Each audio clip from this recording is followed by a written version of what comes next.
The stars had always called to humanity. For thousands of years, people looked up at the night sky and wondered what secrets waited among those distant lights.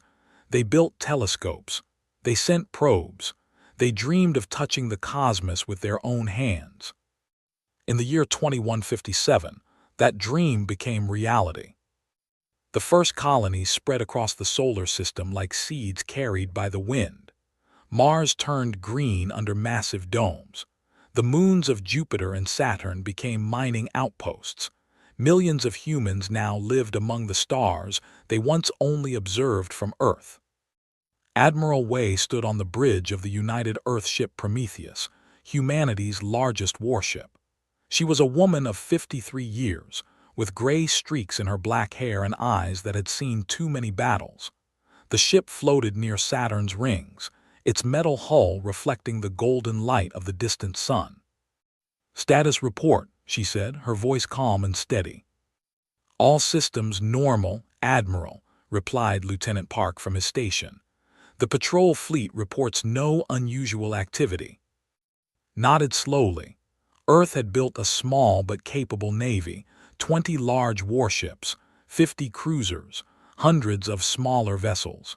It was nothing compared to what they might face someday, but it was enough to protect human space.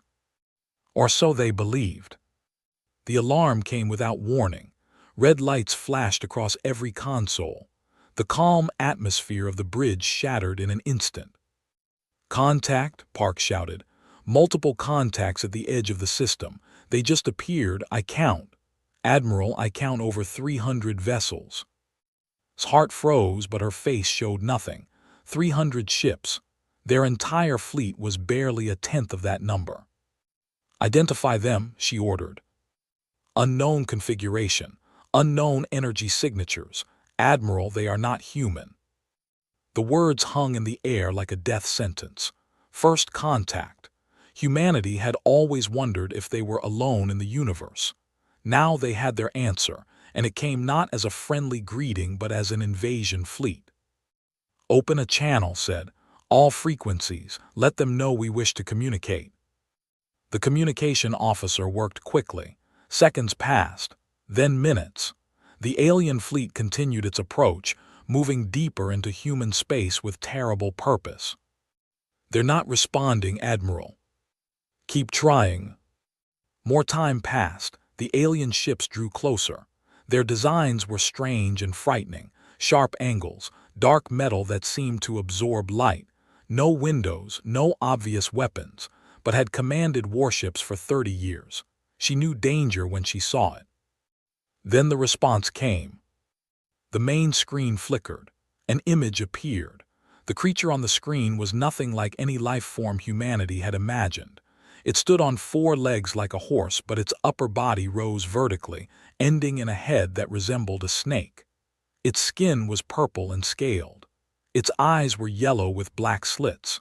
When it spoke, its voice was cold and mechanical, translated by some unknown technology. "We are the dominion of the eternal stars. We are masters of 5,000 worlds. We have ruled this galaxy for 100,000 years. Your species has been observed and judged. You are found to be primitive, dangerous, unworthy of freedom." Stepped forward. "I am Admiral Way of the United Earth Defense Force. We are a peaceful people. We have no quarrel with your dominion. We ask only to be left alone to develop in peace."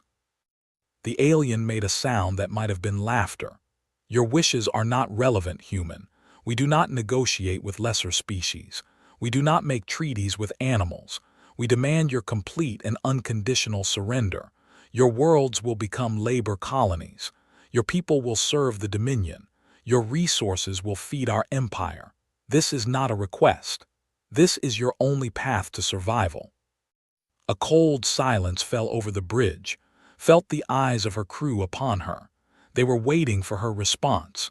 They were waiting to see what humanity would do when faced with extinction. "And if we refuse?" asked, her voice steady as iron.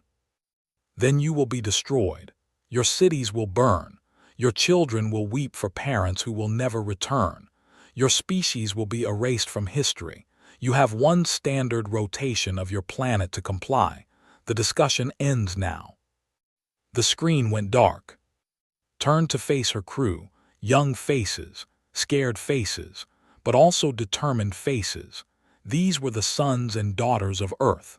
They had grown up on stories of human courage. They had learned about ancestors who stood against impossible odds. They carried the blood of warriors and survivors. "Send a message to Earth," said. "Priority 1, we have made first contact. They are hostile. Tell them to prepare for war." On Earth, the news spread like wildfire through dry grass. Within hours, every human in the solar system knew what had happened. The governments of Earth gathered in emergency session. The United Nations building in Geneva overflowed with ambassadors and generals and scientists. President Maria Santos of the United Earth Council stood before them all. She was 60 years old, with silver hair and brown skin weathered by decades of public service. Her hands trembled slightly, but her voice did not waver. "We have received the Dominion's terms," she said. "Complete surrender, slavery, the end of human freedom forever." She paused, letting the words sink in. "They have given us 1 day to respond." The room erupted. Some called for surrender. Better to live as slaves than die as free people, they argued. Others demanded immediate attack. Some simply wept. Santos raised her hand for silence. "I have spoken with our military leaders. I have consulted with our scientists. I have searched my own heart for the answer, and I have reached a decision." She straightened her spine and looked directly into the cameras that broadcast her words to every human soul. "We will not surrender, not today, not ever. For 200,000 years humanity has faced extinction, ice ages, plagues, wars. Every time they said we could not survive. Every time we proved them wrong. We are still here. We will always be here." She took a deep breath. "To the Dominion I say this. You do not know what you have awakened. You see a small species on a small planet. You see primitives barely reaching for the stars. But you do not see our hearts. You do not see our will. You have never faced anything like humanity." Her voice rose with each word. "We will fight you in the darkness between stars. We will fight you on the moons and planets. We will fight you in the corridors of our ships and the streets of our cities. We will never stop fighting. We will never bow. And even if you destroy us, we will make you pay such a price that your empire will remember the name of Earth for 10,000 years." Across the solar system, humans watched. Miners on asteroid stations, families in Mars colonies, soldiers on warships, children in schools. They all heard the same words. They all felt the same fire kindle in their chests. War was coming, and humanity would face it standing tall. The Dominion fleet moved slowly through the outer system. They were in no hurry. They had conquered thousands of species. Some had fought, most had surrendered, all had fallen. These humans would be no different. High Commander watched the tactical display with his 4 yellow eyes. He was old even by Dominion standards, with scales that had faded from purple to gray. He had led conquest fleets for 200 years. He had never failed. "The primitives refused to surrender," reported his subordinate, a younger warrior named. "Expected," replied. "The young species always resist at first. They do not understand the futility of opposing the Dominion. They will learn." "Shall I order the fleet to attack?" Considered, his 300 ships could crush the human defenses in hours. It would be simple, easy, but something bothered him, something in the human leader's words, something in her eyes. "No," he said finally. "Let them gather their forces. Let them prepare their defenses. Let them believe they have a chance. The despair will be when they realize the truth." Shifted uncomfortably. "Commander, with respect, our orders are to conquer quickly and move on. The Empire has schedules to maintain." "The Empire will have its conquest," said sharply, "and I will have my victory in the manner I choose. The humans are different. I sense it. They deserve to face us at their best so that their defeat will be complete." On Earth, the hours ticked away. Factories that had built civilian ships now produced weapons. Scientists who had studied theoretical physics now designed better shields and missiles. Every able-bodied adult volunteered for service. Armies formed overnight. Defense platforms launched by the dozen. Admiral coordinated the fleet from the Prometheus. She studied the enemy formations. She analyzed their ship configurations. She searched for weaknesses. "They're too organized," she said to her tactical officer, Commander James Miller. He was a tall man from New York with dark skin and eyes that missed nothing. "Their formations are perfect, every ship in exact position, every movement synchronized." "That's a weakness?" Miller asked, confused. "Maybe. Perfect discipline means predictable behavior. They follow rules. They expect others to follow rules too," smiled grimly. "Humans are not known for following rules." "What are you thinking, Admiral?" "I'm thinking about history, about how small forces have defeated large ones throughout human history. The Greeks at Thermopylae, the English against the Spanish Armada, Vietnam, Afghanistan. Over and over, the larger force lost because they underestimated their enemy. We're outnumbered 30 to 1. Yes, and they're about to learn what that means against humans."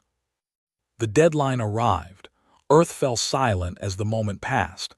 Then, from deep space, the Dominion fleet began to move. 300 warships advanced in perfect formation. Their destination was clear. Their intent was destruction. Admiral opened a channel to the entire human fleet. Her words reached every ship, every station, every soldier and sailor preparing for battle. "This is Admiral, the enemy is coming. They think they know what they face. They think we are just another primitive species to be conquered. They are wrong." She paused, choosing her next words carefully. "Today, we fight not just for Earth. We fight for every human who ever looked up at the stars and dreamed. We fight for our children and their children and all the generations yet to come. We fight for the right to choose our own destiny." Her voice hardened. "The Dominion demanded our surrender. We responded with silence. Now we will respond with fire.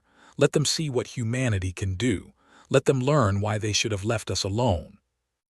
The first shots of the war erupted near the orbit of Neptune. A patrol of human destroyers encountered the vanguard of the alien fleet. The fight lasted only minutes. All 5 human ships were destroyed. But they did not die quietly. Before they fell, they damaged 3 enemy vessels. They sent back data about alien weapons and defenses. They proved that the Dominion ships could be hurt. News of the battle reached Earth within hours. 5 ships lost, thousands dead, but also damage inflicted, blood drawn. The aliens were not invincible. In the factories and training camps, the news spread. Workers hammered metal with renewed vigor. Recruits trained harder. The deaths of those first sailors became a rallying cry. They had fought. They had hurt the enemy. Now humanity would avenge them. High Commander received the damage reports with growing unease. 3 of his ships damaged by 5 primitive vessels. The repairs would take days. This was not how conquests usually proceeded. "They are more capable than we anticipated," observed. "Capable, yes, but it changes nothing. We still overwhelm them completely. Their defiance will only make their defeat more thorough." But's voice carried less certainty than before. The fleet continued its advance, past Neptune, past Uranus, through the cold darkness toward the inner system where humanity had built its civilization. On Mars, the largest human colony outside Earth prepared for siege. Governor Thomas Reed ordered all civilians into underground shelters. Military personnel manned defense stations. The red planet bristled with weapons, ready to make the aliens pay for every meter they took. "We can't stop them all," Reed said to his military commanders. "But we can slow them down. Every hour we buy gives Earth more time to prepare." "The people are ready," General replied. She was a stern woman from Egypt with a reputation for never retreating. They know what's at stake. They would rather die free than live as slaves. Then let's make sure some of us live free, Reed said, because that's the best revenge of all. Back on the Prometheus, Admiral finalized her battle plans. They were unconventional. They broke every rule of military engagement. They relied on human strengths that no alien could understand. "This is madness," Miller said when he saw the plans. "We can't possibly." "We can," interrupted. "Because we must. Because there is no alternative. Because humanity has always done impossible things when survival demanded it." She looked out at the stars. Somewhere in that darkness the enemy was coming. 300 ships, advanced technology, thousands of years of military experience. Against them stood humanity, young, outnumbered but not outmatched, never outmatched. "They demanded our surrender," said softly. "We will give them our answer, and they will never forget it." The war for human survival had begun. The Dominion expected a quick conquest. They expected broken spirits and begging for mercy. They expected another easy victory to add to their 1,000-year history of domination. They did not know what was coming. They did not understand the species they had awakened. They did not realize that in all the galaxy, in all the hundreds of thousands of conquered worlds, they had never faced anything like humanity. The fire was coming, and it would burn brighter than any star. The Dominion fleet crossed the asteroid belt on the 14th day of the war. 300 warships moved through the field of tumbling rocks like a dark river flowing through a forest of stone. High Commander stood on his command bridge, watching the tactical displays with growing frustration. They had lost 11 ships. Not to human weapons, not to direct combat. The humans had seeded the asteroid belt with hidden mines, tiny devices almost invisible against the billions of rocks and debris. When Dominion ships passed close, the mines activated, not enough to destroy a warship, but enough to damage engines, enough to rupture hulls, enough to force ships to fall back for repairs. "This is unprecedented," said, his voice carrying confusion. "What species wastes resources on such small attacks? They cannot defeat us this way." Remained silent for a long moment. He had conquered 43 worlds in his career. He had broken the spirit of species far more advanced than these humans, yet something was wrong. Something did not fit the pattern. "They are not trying to defeat us with mines," he finally said. "They are slowing us, bleeding us, making us afraid of every shadow. The Dominion fears nothing." "Then why do our ships now move at half speed? Why do our sensors scan every rock 3 times before we pass? They have planted fear in our fleet, not with strength, with intelligence." The fleet emerged from the asteroid belt and entered the inner solar system. Ahead lay Mars, the first major human colony. Behind them lay a trail of damaged ships and the growing realization that this conquest would not be easy. On Mars, General watched the approaching fleet from her command bunker deep beneath the surface. The walls around her were thick metal and stone. The air was recycled. The lights were powered by fusion reactors that could run for years. "They're entering range of our outer defense platforms," her aide reported. "Let them come closer. I want them fully committed before we strike." Mars had been preparing for this moment for weeks. The red planet was now a fortress. Hundreds of defense platforms orbited in carefully positioned rings. Underground bunkers housed missiles and fighters. The terrain itself had been turned into a weapon. The Dominion fleet approached with casual arrogance. They expected token resistance. They expected to brush aside the primitive defenses and land troops within hours. They did not expect what came next. "Now," said quietly. The sky above Mars erupted with fire. Defense platforms opened up with everything they had. Missiles streaked through space by the thousands. Energy weapons painted lines of light across the darkness. Fighter craft launched from hidden bases on the 2 small moons and dove toward the enemy fleet. The Dominion ships raised shields and returned fire.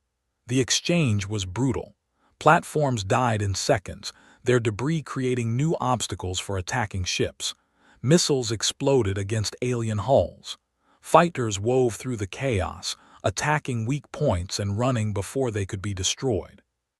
Admiral watched the battle from the Prometheus, positioned behind Mars in the shadow of the planet. Her main fleet waited with her, 20 warships, 50 cruisers, the entire might of humanity's space navy. The defense platforms are falling fast, Miller reported. Enemy losses are light, maybe 8 ships damaged. As expected, the platforms were never meant to stop them. They were meant to draw them in, to make them confident, to position them where we want them. On the Dominion flagship, watched the battle unfold. The human defenses were collapsing exactly as predicted. Soon Mars would be theirs. Soon the campaign would be half over. "Commander," a sensor officer reported, "I'm detecting power signatures from behind the 4th planet." The human fleet said, "They are coming to defend their colony. Finally, a real battle." He straightened his upper body, his scales flushing slightly with anticipation. "Prepare for fleet engagement. We will crush them and end this war today."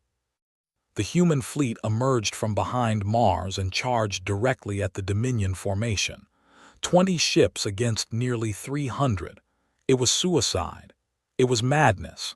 It was exactly what expected from primitives too stupid to know when they were beaten.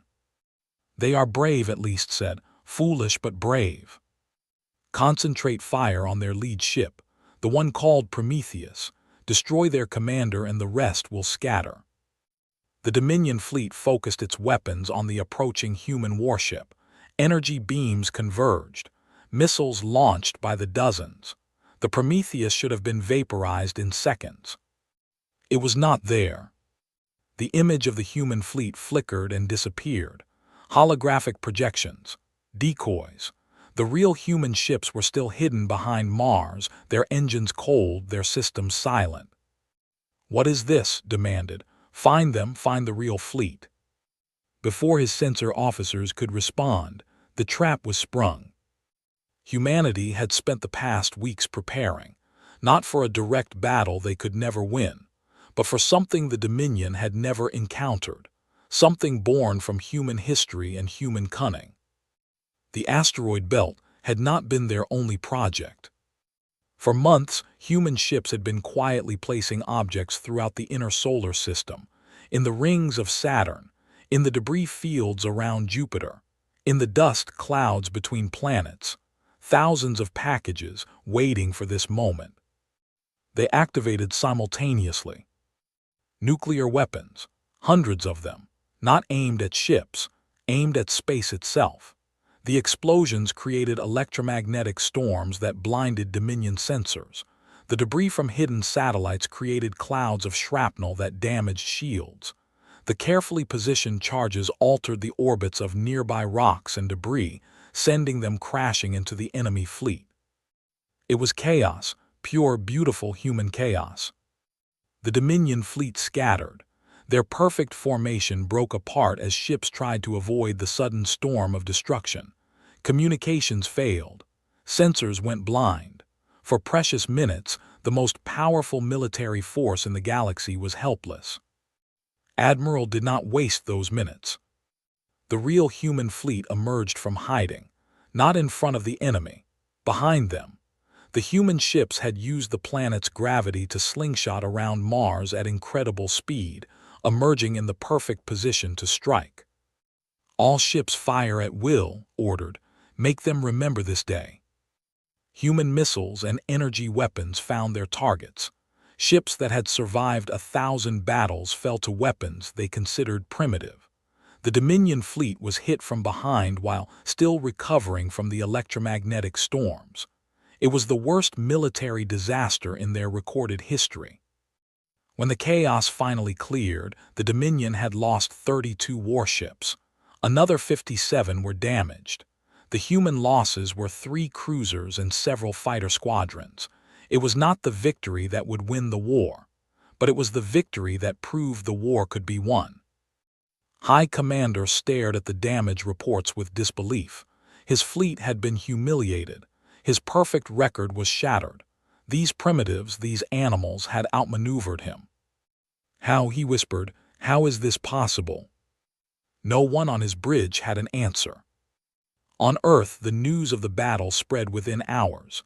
People danced in the streets. Strangers embraced. For the first time since the Dominion arrived, there was hope. President Santos addressed the world again. Her voice was strong, but tears streamed down her face. Today, our brave defenders proved that the Dominion can be beaten. Today, the galaxy learned that humanity will not go quietly into the darkness. Today, we showed them what we are made of. She paused to compose herself. But the war is not over. The enemy still outnumbers us. They will come again and they will be angry. We must continue to fight. We must continue to believe. And we must continue to surprise them.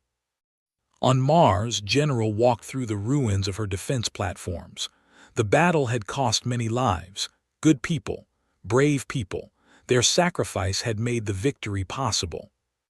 "Get me a channel to the Admiral," she said to her aide. His face appeared on the screen moments later. The Admiral looked tired but triumphant. "General, your defense was magnificent." "It was costly," replied, "but worth it. What happens now?" "Now they know we can hurt them. They will be more careful, more cautious. That gives us time." The expression grew serious. "But we need more than time. We need allies." "Allies? The Dominion controls the galaxy. The Dominion has conquered thousands of species, enslaved billions of beings. Do you think they are all happy about it? Do you think none of them dream of freedom? Consider this. You want to start a rebellion. I want to give the galaxy hope. The same hope we found today. If we can prove that the Dominion can be beaten, others might find the courage to fight." In the distant reaches of Dominion space, word of the battle spread through secret channels. Slave workers whispered to each other in the darkness of mines. Conquered species passed messages through hidden networks. For the first time in thousands of years, there was news of a species that had stood against the masters. Humanity had done the impossible. They had made the Dominion bleed. On a forgotten world at the edge of the Empire, a being named Sora heard the news. She was tall and thin, with blue skin and large black eyes. Her species, had been conquered 20,000 years ago. They had served the Dominion ever since, their spirits broken, their resistance crushed. But Sora remembered the old stories, tales of when her people were free, legends of heroes who had fought against the darkness before history began. She had always thought those stories were just myths. Now she wondered.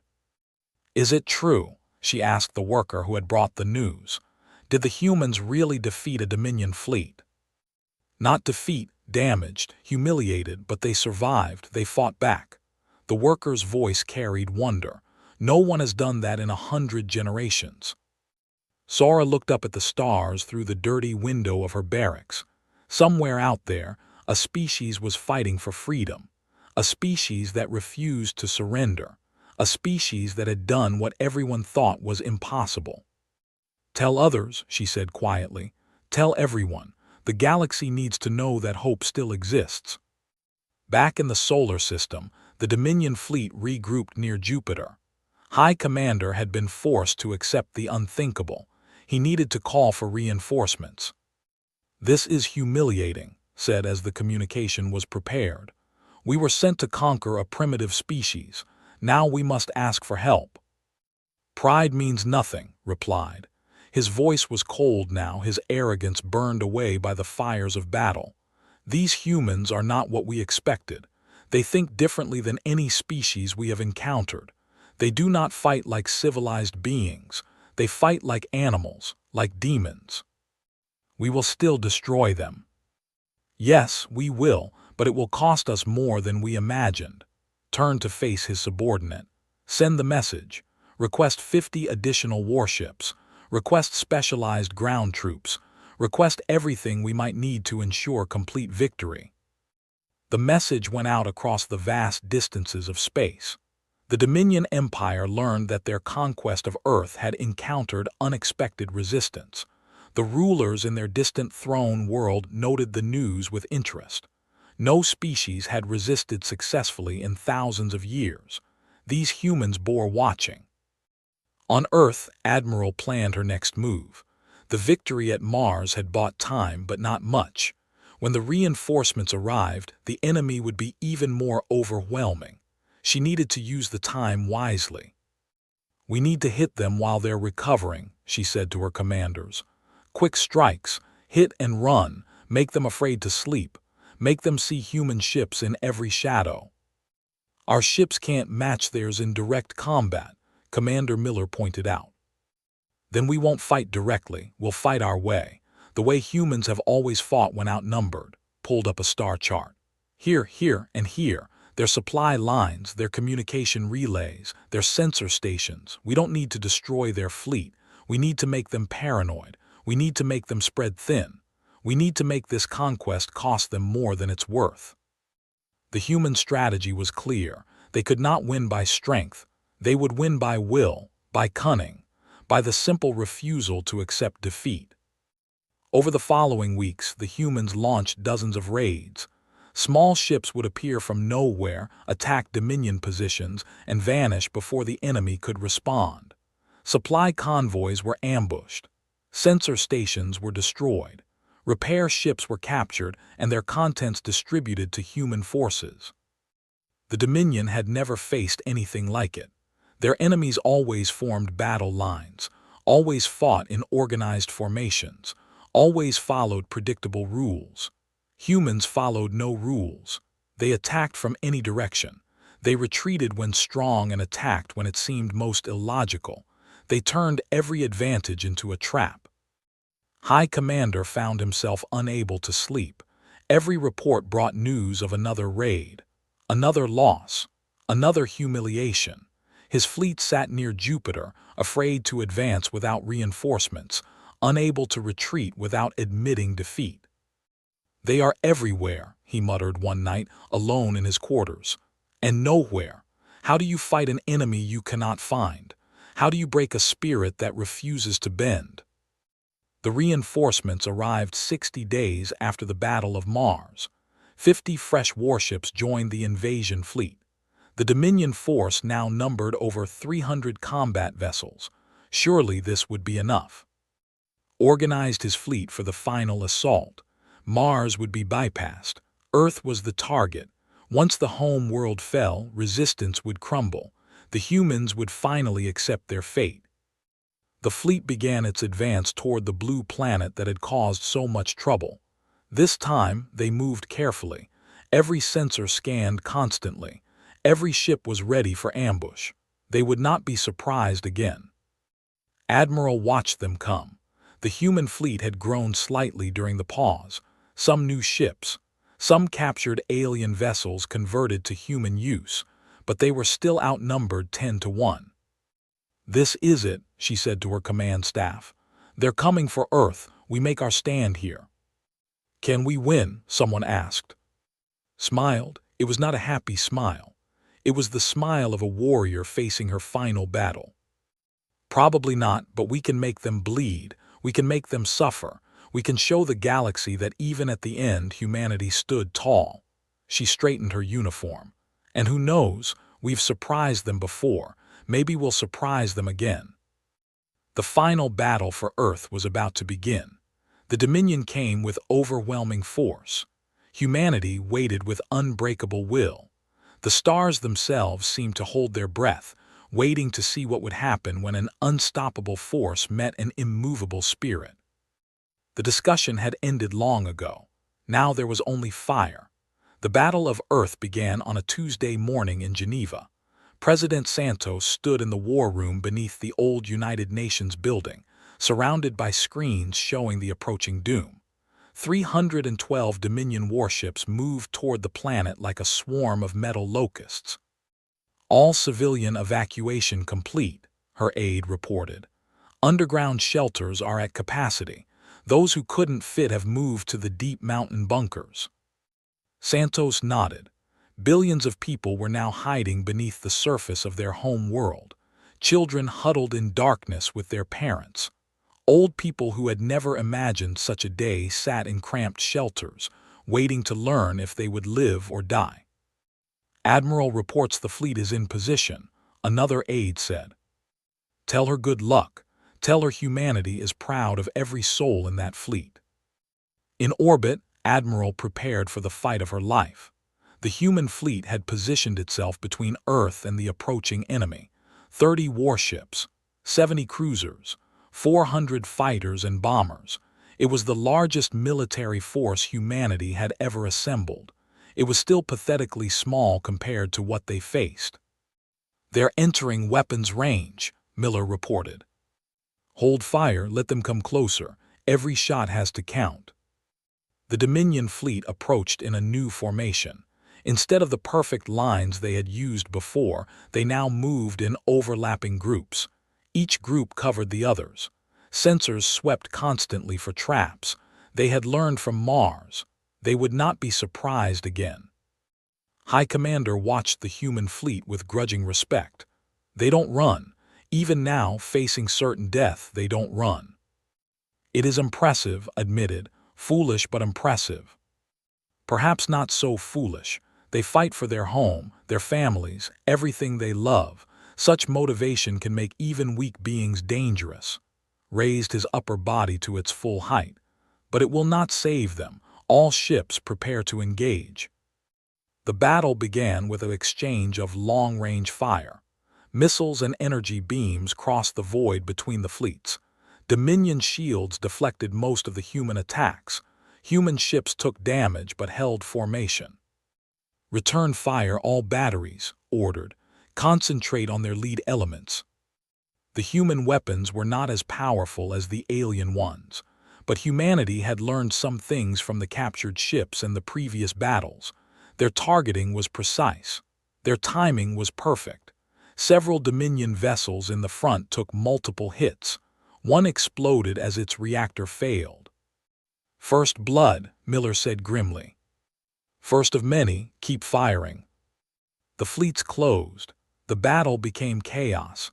Ships wove through each other's formations. Fighters darted between giant warships. Explosions lit the darkness like new stars being born. The humans fought with everything they had. Every ship, every sailor, every pilot gave their absolute best. They knew they were outnumbered.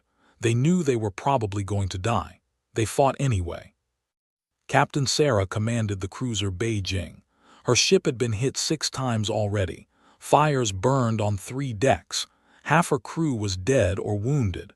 She kept fighting. "Target that destroyer on our port side," she ordered, her voice hoarse from smoke. "Hit them with everything we have left." The Beijing fired its remaining missiles. The alien destroyer's shields failed. The next salvo tore through its hull. The enemy ship broke apart in a shower of debris. "Got you, you bastards," whispered. Then another energy beam struck her ship. The Beijing died in fire, taking her captain and surviving crew with her. Admiral watched the Beijing's death on her tactical display. Another good ship gone. Another brave crew lost. But they had taken an enemy with them. That was all anyone could ask. The battle raged for 6 hours. The human fleet was pushed back step by step. Ships fell one by one. The defense platforms around Earth added their fire, but it was not enough. Nothing was enough. When the fighting finally paused, the human fleet had been reduced to 11 warships and 23 cruisers. The Dominion had lost 41 vessels. It was an impressive ratio for the defenders. It was still not enough to matter. "They're regrouping," Miller said, "probably preparing for the final push." Looked at the damage reports. The Prometheus was badly hurt. Half her weapons were offline. Her shields were failing. Her crew was exhausted. "This is Admiral to all ships," she broadcast. "You have fought magnificently.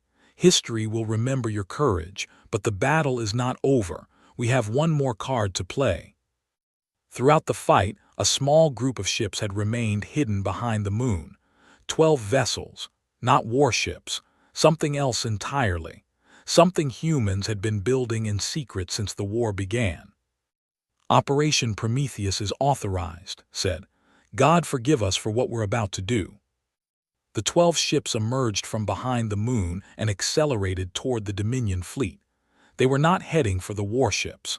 They were heading for something behind them, the massive vessel that served as the mobile headquarters for the invasion, the ship where High Commander directed the conquest. "Commander," a sensor officer shouted on the Dominion flagship, 12 human vessels approaching at high speed. They're heading directly for us."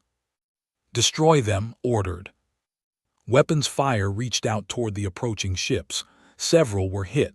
Several exploded, but the rest kept coming. They were not trying to survive. They were not trying to escape. "They're going to ram us," realized with horror. "Impossible. No species wastes lives so." The first ship struck the flagship's shields. The shields held, but the impact shook the entire vessel. Then the ship exploded, not with conventional explosives, with something far worse. Humanity had built nuclear bombs since 1945. They had spent decades making them more powerful. The weapons aboard those 12 ships were the most destructive devices humanity had ever created. Each one carried enough power to destroy a small moon. The first explosion collapsed the flagship's shields. The second tore through its outer hull. The third and fourth reached the reactor core. High Commander had time for one final thought before the light consumed him. He thought about how wrong they had all been, about how this primitive species had proven more dangerous than anything the Dominion had faced in 100,000 years. Then he was gone. The flagship's destruction sent shockwaves through the Dominion fleet. Their commander was dead. Their coordination was broken. Ships that had been advancing now hesitated, waiting for orders that would never come. Admiral seized the moment. "All ships attack, give them everything." The surviving human vessels charged forward. It was suicide, but it was glorious suicide. They tore into the confused enemy formation, targeting damaged ships and command vessels. For a brief, shining moment, the battle turned. But moments end. The Dominion fleet was vast. Even without its commander, even in confusion, it was still overwhelmingly powerful. New commanders took charge. Order was restored. The counterattack came with devastating force. The human fleet was destroyed. Ship after ship fell. Admiral watched her command shattered around her. The Prometheus took a direct hit to its bridge. She was thrown across the room. Blood filled her vision. Darkness crept in from the edges. "It's been an honor," she whispered to no one in particular. Then there was only silence. The battle was over. The human fleet was gone. Earth lay defenseless. But the Dominion had paid a terrible price. 119 ships destroyed. Their high commander killed. Their confidence shattered. What should have been an easy conquest had become the bloodiest single battle in their recorded history. The new commander, a warrior named, looked at the blue planet below. Victory should taste sweet. Instead, it tasted like ash. "Begin the bombardment," he ordered. "Destroy their cities, break their will." "Wait," the voice came from behind him, an older officer, one who had served under for decades.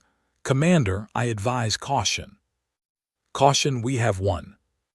"Have we? Look at the casualty reports. Look at what this single planet has cost us. If we destroy them now, we destroy a species that might be useful to the Empire. But if we show them mercy, they might eventually serve us." Considered this. His instinct was to burn the planet to cinders, but the old officer had a point. The Empire always sought useful servants, and these humans were clearly capable warriors. "Very well. We will demand their surrender one more time. If they refuse." He let the threat hang in the air. The message went down to Earth.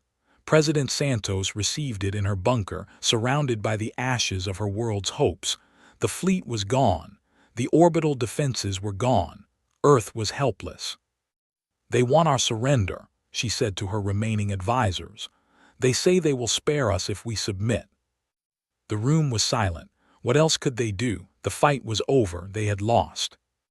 But Santos remembered something Admiral had said before the battle, about hope, about showing the galaxy that resistance was possible, about the importance of never giving up.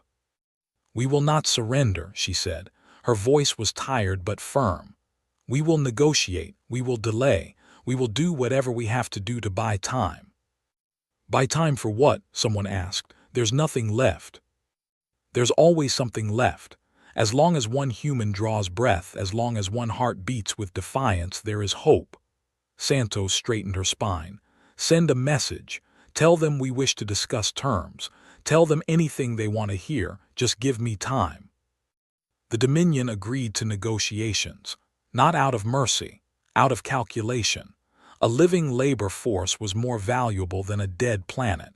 And truth be told, no one wanted to fight these humans anymore. Better to let them surrender peacefully. Days passed, then weeks. The talks went nowhere as Santos intended. Every time the Dominion demanded something, the humans asked for clarification. Every time an agreement seemed close, new objections arose. It was deliberate delay, and both sides knew it. But while the diplomats talked, other things were happening. Across the galaxy, word of the Battle of Earth spread like wildfire. The details were exaggerated. The numbers were inflated, but the core truth remained.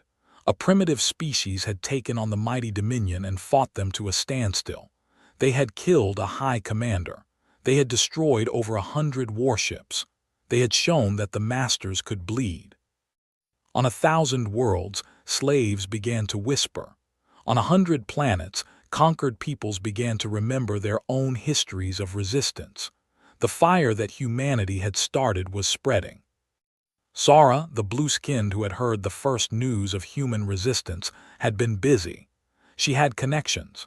She knew people. She had spent her whole life secretly preserving the memory of her people's freedom. "It's time," she told her closest allies. "The humans have shown us the way. The Dominion is not invincible. They can be hurt. They can be beaten. What can we do? We have no weapons, no ships. We have numbers, we have knowledge. We have access to their systems, their infrastructure, their supply chains. We are everywhere because they need us to run their empire." Sora's black eyes gleamed with determination. "Start small. Sabotage, delays, accidents. Nothing that can be traced. Nothing that seems deliberate, just enough to make things difficult." The rebellion began quietly. A power plant that failed at a critical moment. A shipment of weapons that went to the wrong destination. A communication relay that developed mysterious glitches. Nothing major, nothing obvious. Just 1,000 small cuts that began to bleed the empire.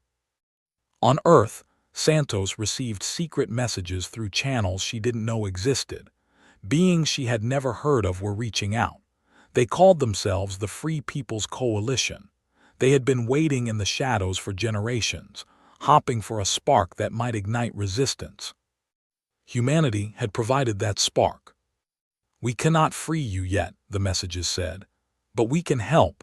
We can share intelligence. We can coordinate our efforts. We can prepare for the day when open rebellion becomes possible." Santos replied with tears in her eyes. They were not alone. In all the darkness of the galaxy, they were not alone. Months passed. The negotiations continued. The Dominion grew frustrated but did not force the issue. They had other concerns now.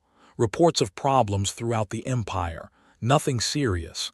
Nothing they couldn't handle, but annoying, distracting. On Earth, humanity waited. They rebuilt what they could. They trained new soldiers. They prepared for whatever came next. They had lost the battle. They had lost the war. But they had not lost themselves. And somewhere in the vast darkness between stars, a fleet was being built. Not by humans, by others, by all the species who had watched humanity stand and found their own courage. The Dominion's time was running out. They just didn't know it yet. 2 years had passed since the Battle of Earth. The Dominion occupation had settled into an uneasy stalemate. Their fleet maintained orbit around the planet. Their troops controlled the major cities, but they did not control the people. Humans proved to be impossible occupiers. They smiled and nodded and seemed to obey. Then supply depots mysteriously exploded. Dominion patrols disappeared in the night. Equipment failed at critical moments. It was never open rebellion. It was death by 1,000 cuts. Commander stood in the ruins of what had been a major supply base in North America. The explosion had killed 40 Dominion soldiers. No human bodies were found. "How do they keep doing this?" he demanded of his intelligence officers. "We have sensors everywhere. We have patrols constantly. We have informants in every community." "The humans have a saying, Commander," one officer replied. "They call it guerrilla warfare. They have been practicing it for thousands of years." "Then we must break them, make examples, show them the cost of resistance." They tried. They executed suspected rebels. They burned villages. They implemented curfews and restrictions and punishments. Nothing worked. The resistance only grew stronger. Every act of cruelty created 10 new rebels. Every execution created 100 sympathizers. President Santos led the resistance from a network of hidden bunkers. She moved constantly, never staying in one place more than a few days. The Dominion had tried to capture her dozens of times. They always failed. "Report from the coalition," her aide said one morning. "The rebellion is spreading. 23 worlds have reported significant resistance activity. The Dominion is being forced to divert military resources from all over the empire." Santos smiled. It was happening. The fire they had started was burning across the galaxy. "What about the fleet?" "Still building. They have contributed significant resources. They have provided technical expertise. Several other species are sending whatever they can spare." The aide paused. "They estimate another year before they're ready." "A year? We need to hold out for one more year."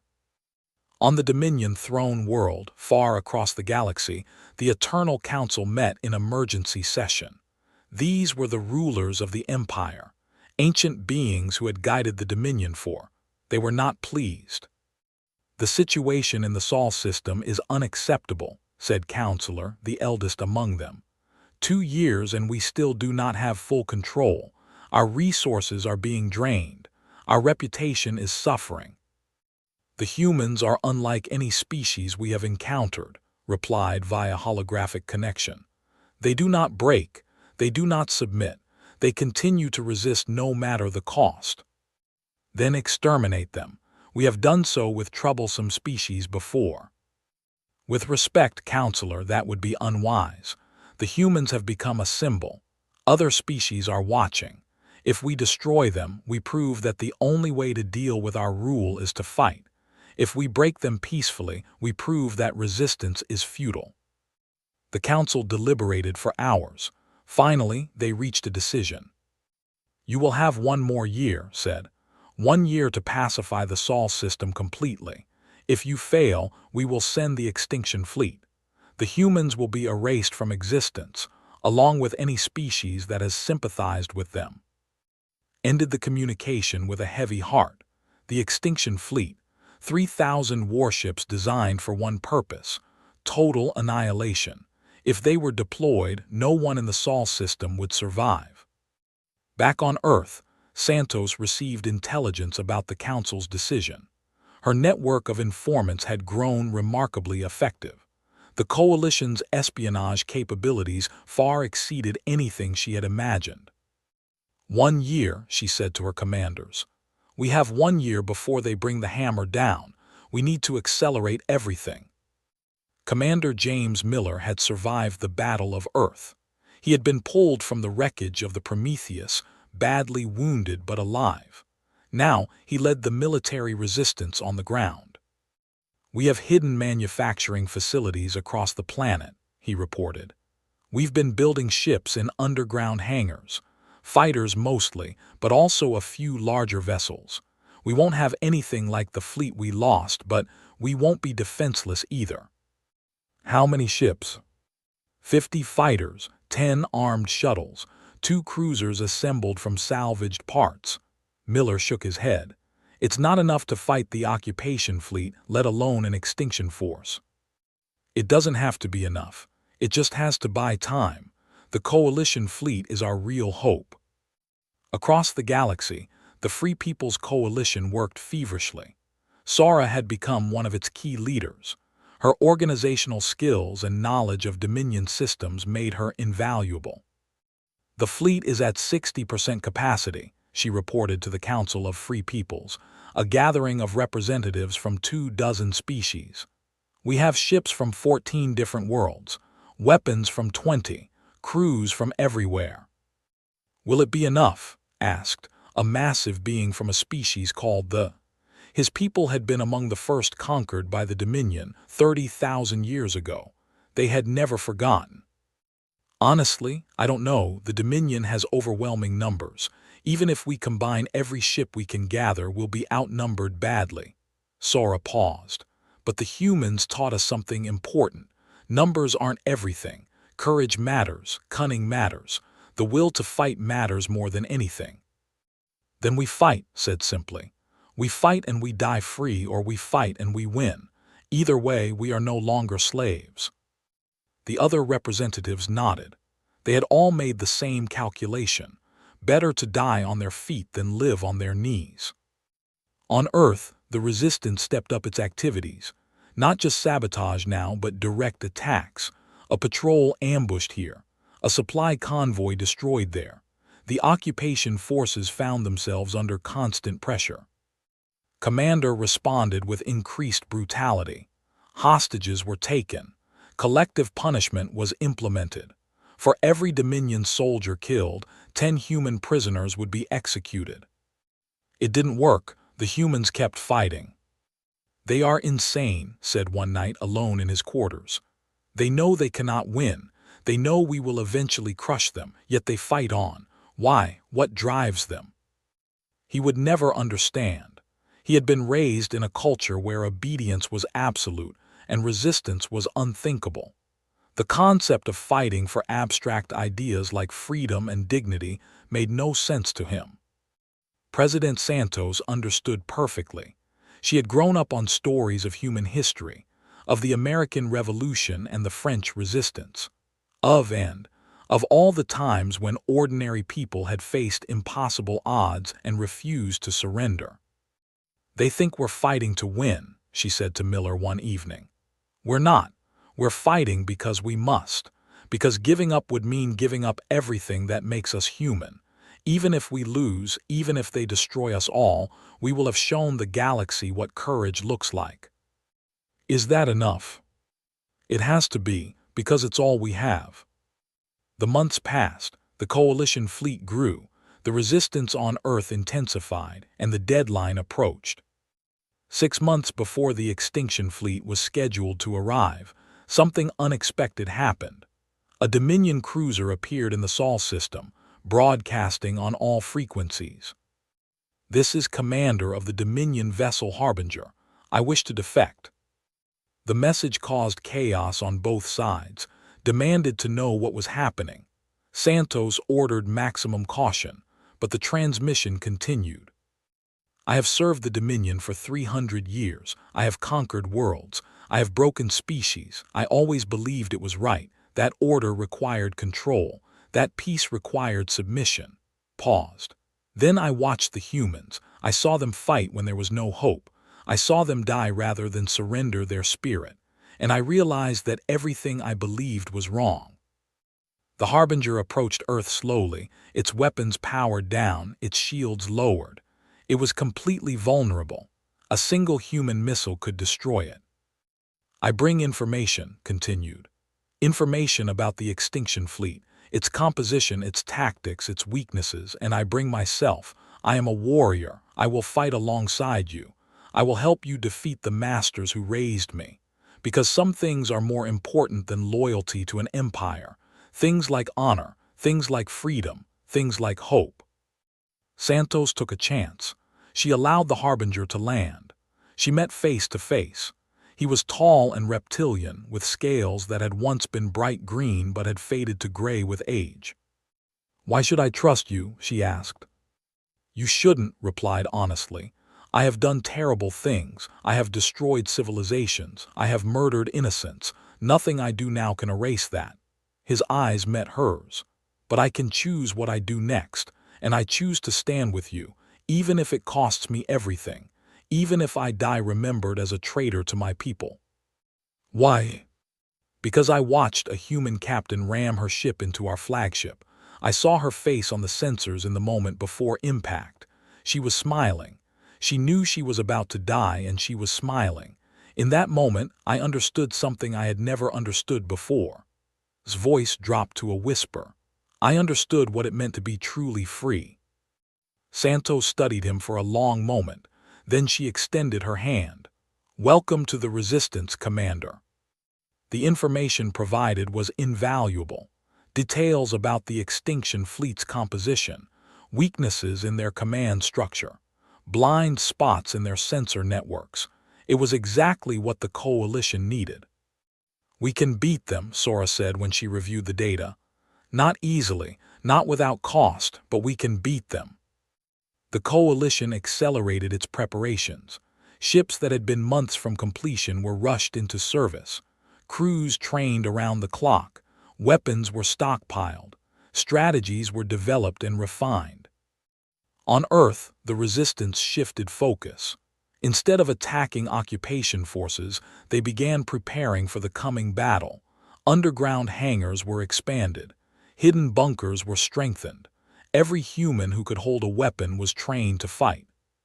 Commander sensed that something had changed. The attacks had slowed.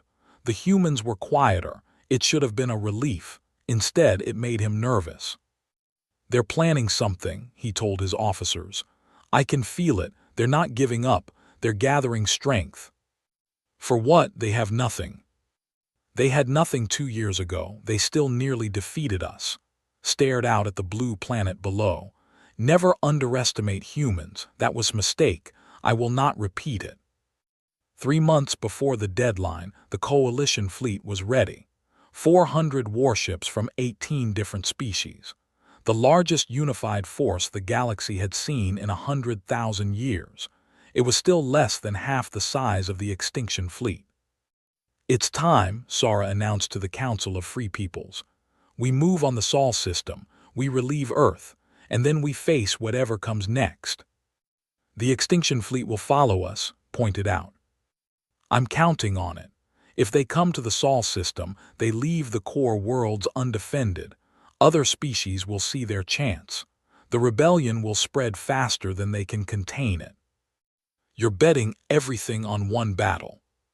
Humanity bet everything on standing up to the Dominion. They inspired us to do the same. Now it's time to show them they're not alone. The coalition fleet began its journey toward Earth. Faster than light travel would take 2 months.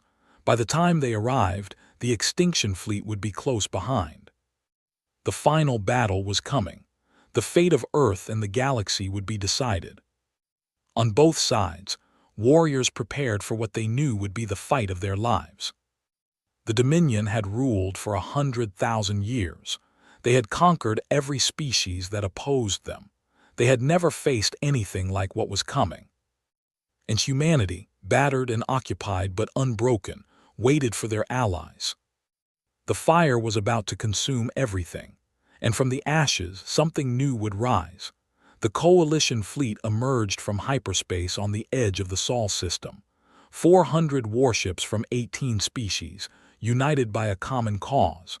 At their head flew the flagship Defiance, commanded by Sora of the... She looked at the tactical display and felt a surge of emotion. Earth, the small blue planet that had started everything. The world that had shown the galaxy what resistance looked like. "Send a message," she ordered. "Let them know they're not alone." On Earth, President Santos received the transmission in her bunker. She had known the coalition was coming. She had not been prepared for how it would feel to see those ships appear on her screens. "They came," she whispered, tears streaming down her face. "They actually came." Around her, hardened resistance fighters wept openly. For 2 years they had fought and bled and died. For 2 years they had held on to hope when there seemed to be no reason for hope. Now that hope had arrived. Commander watched the coalition fleet with growing alarm. 400 warships. Where had they come from? How had such a force been assembled without Dominion intelligence knowing? All ships battle stations, he ordered. Form defensive formation around the planet. We must hold until the extinction fleet arrives. The occupation fleet numbered 200 vessels. They were outnumbered, but they had advantages. They controlled the orbital space. They had the planet as hostage. They could threaten to bombard Earth if the coalition attacked. Sora understood the situation perfectly. They'll hide behind the humans, she said to her commanders. They'll threaten to destroy the planet if we attack. Then what do we do? Asked who commanded the contingent. We give them another option. You're up. Commander broadcast on all Dominion frequencies. His voice carried across the fleet, reaching every soldier and sailor under his command. Brothers and sisters of the Dominion, I am commander of the Harbinger. You know my record, you know my history. I was one of you once. I believed what you believe. Then I learned the truth. He paused, letting his words sink in. The Dominion is built on lies. They tell us we bring order to chaos. We bring slavery. They tell us we civilize primitives. We destroy cultures. They tell us resistance is futile. Humanity has proven that is false. Ordered jammers activated but had planned for that. Coalition ships boosted his signal, cutting through the interference. You have a choice now. You can fight for masters who see you as tools, who will sacrifice you without thought, who care nothing for your lives or your honor, or you can join us. Join the species who remember what freedom means. Join the humans who would rather die than kneel. Enough, roared. Prepare to engage the enemy. The first ship that tries to defect will be destroyed. But doubt had been planted. The Dominion soldiers had watched humanity fight for 2 years. They had seen courage they couldn't understand. They had wondered in their private moments what drove these beings to such resistance. Some would fight for the Dominion to the end. Others were not so sure. The standoff continued for hours. Neither fleet moved. Neither wanted to fire the first shot. Both waited for the arrival of the extinction fleet. On Earth, the resistance prepared. Hidden hangars opened. Secret runways cleared. Humanity's remaining ships lifted off, joining the coalition fleet. 50 fighters, 10 shuttles, 2 cruisers built from salvaged parts. It was nothing compared to the forces above, but it was everything humanity had. Commander Miller led the small fleet personally. He had nearly died defending Earth once. He was ready to do so again. Human fleet reporting for duty, he transmitted to the Defiance. Sora smiled. Welcome, Commander. Your timing is excellent. We've been waiting 2 years for this moment. Tell us where you need us. The extinction fleet arrived 3 days later. 3,000 warships emerged from hyperspace, blotting out the stars. It was the largest military force the Dominion had ever deployed. It was designed for one purpose: total annihilation. Admiral commanded the fleet from his massive dreadnought. He was the oldest warrior in Dominion service, with victories stretching back 50,000 years. He had never lost a battle. The rebels have gathered in one place, he observed. How convenient, we can destroy them all at once. Admiral, our forces in the system report the coalition fleet is larger than anticipated, and there are signs of rebellion spreading to other sectors. Irrelevant. Once we destroy this fleet and the rebellion will collapse. All uprisings need symbols. We will erase their symbol today. The combined coalition and human fleet faced the extinction fleet across the void. 450 ships against 3,000. It should have been impossible. But humanity had taught the galaxy that impossible was just a word. Sora addressed all coalition forces. Today we fight not just for Earth. We fight for every species ever conquered by the Dominion. We fight for children not yet born who deserve to grow up free. We fight for the simple right to choose our own destiny." She took a deep breath. The enemy has numbers, they have power. They have 100,000 years of conquest behind them, but we have something they have never faced. We have unity, we have courage, and we have learned from the best teachers in the galaxy. Her voice rose. Humans showed us how to fight when there is no hope. They showed us that the spirit cannot be conquered. They showed us that one small world can shake an empire. Today, we honor their lesson. Today, we show the Dominion what free peoples can do. The battle began. Admiral expected a conventional engagement. The coalition would form lines. They would exchange fire. They would be gradually overwhelmed by superior numbers. Standard tactics against superior forces. The coalition did not use standard tactics. They had learned from humanity. Small ships darted through the Dominion formation, targeting command vessels and communication relays. Larger ships worked in coordinated groups, focusing fire on weak points in the enemy formation. Hidden weapons platforms activated throughout the system, placed there months ago by human resistance fighters. Nuclear mines detonated in patterns that disrupted Dominion sensors. Holographic decoys drew fire away from real ships. Captured Dominion vessels transmitted false orders, creating confusion among the enemy. It was chaos, beautiful, deadly human chaos.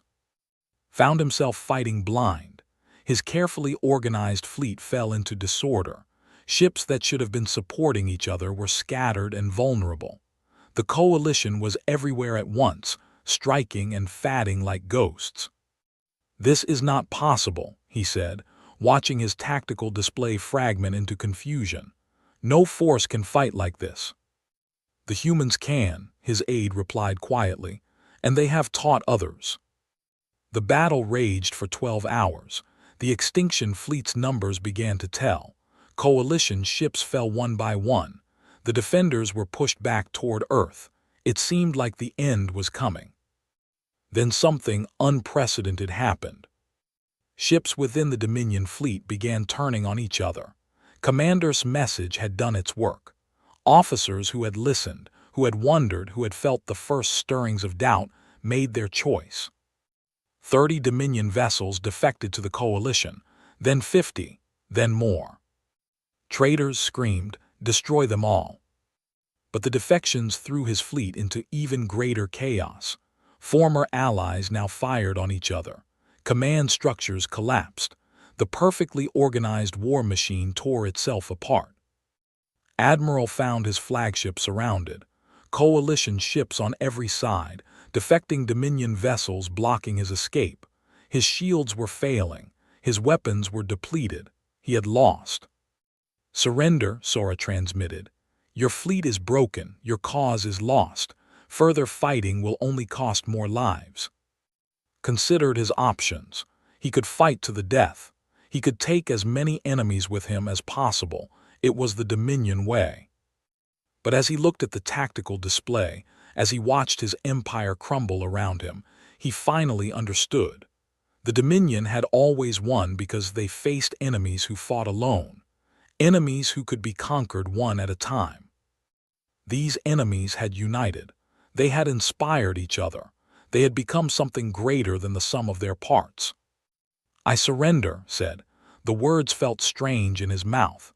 He had never spoken them before in 50,000 years. The battle was over. The extinction fleet was shattered. Over 1,000 ships destroyed. Hundreds more captured or defected.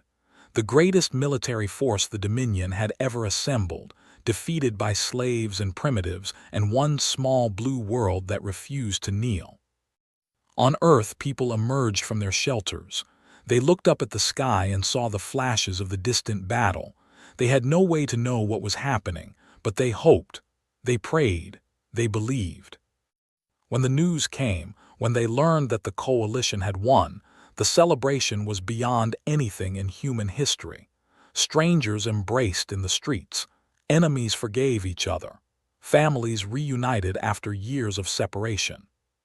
President Santos stood before the cameras, broadcasting to a world and a galaxy. Today, freedom won. Today, the species of the galaxy prove that courage is stronger than fear, that unity is stronger than tyranny, that the light of hope can never be fully extinguished, no matter how dark the night. She paused, composing herself. But this is not just our victory. It belongs to every being who ever dreamed of freedom. It belongs to our allies who crossed the galaxy to stand with us. It belongs to the brave souls of every species who gave their lives for this moment. Her voice strengthened. The war is not over. The Dominion still controls vast territories. Billions still live in chains. But today proved that their power can be broken. Today proved that the future belongs to those who fight for it. She smiled through her tears. To the galaxy we say this: you are not alone, you never were, and together there is nothing we cannot accomplish. The coalition maintained its position in the Sol system as word of the victory spread across the galaxy. Rebellion erupted on 100 worlds.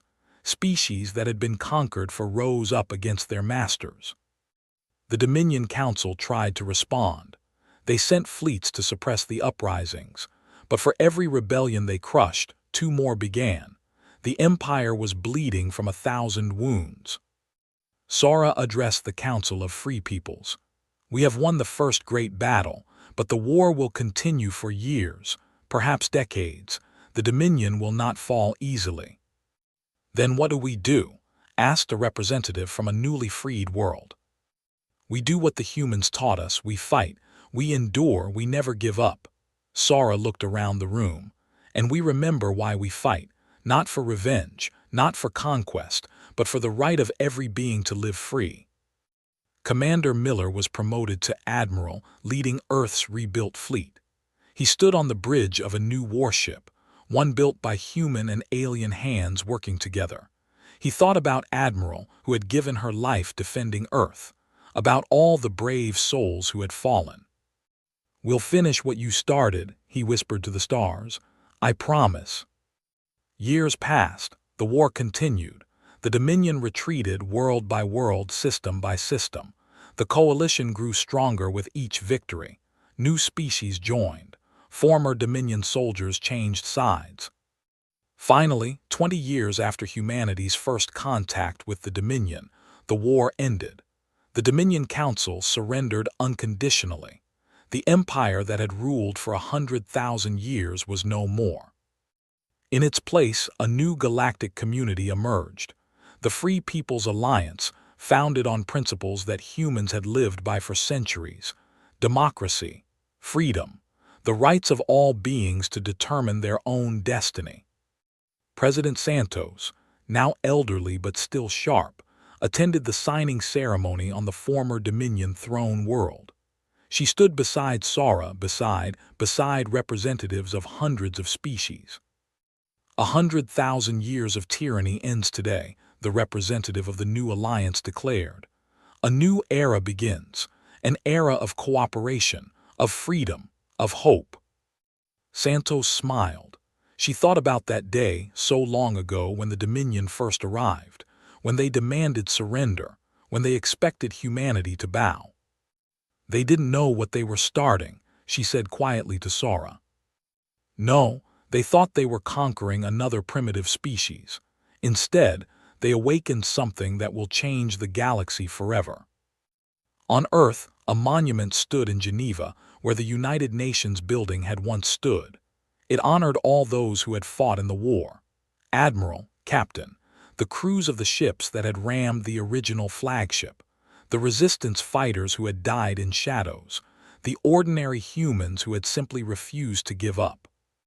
The inscription read, "They demanded surrender." The discussion ended. Humanity responded with fire, and from that fire freedom was born. Visitors came from across the galaxy to see it. Beings of every shape and color stood before the monument and wondered at the species that had started everything. The small, fragile creatures who had faced extinction and refused to accept it. They came to understand something important. Humanity was not special because of their strength or their technology. They were special because of their spirit, their absolute refusal to surrender, no matter the odds, their ability to inspire others to find that same courage within themselves. The galaxy had been changed forever by a species that had barely left their home system when the war began. Changed by people who looked up at the stars and saw not threats but possibilities. Changed by a simple truth that humans had always known, that freedom is worth any price. The Dominion had demanded surrender. They had expected obedience. They had assumed that humanity would be like every other species they had conquered. They had been wrong. Humanity had responded with fire. And in the end, that fire had burned away the chains of an empire and lit the way to a better future for all. The stars no longer seemed so cold and distant. They were home now, home to humans and to all the species who had found their freedom beside them, home to hope. And somewhere in the eternal night between galaxies, if you listened carefully, you could almost hear the echo of humanity's answer to the Dominion's demand. No, never, not now, not ever. The fire burned on,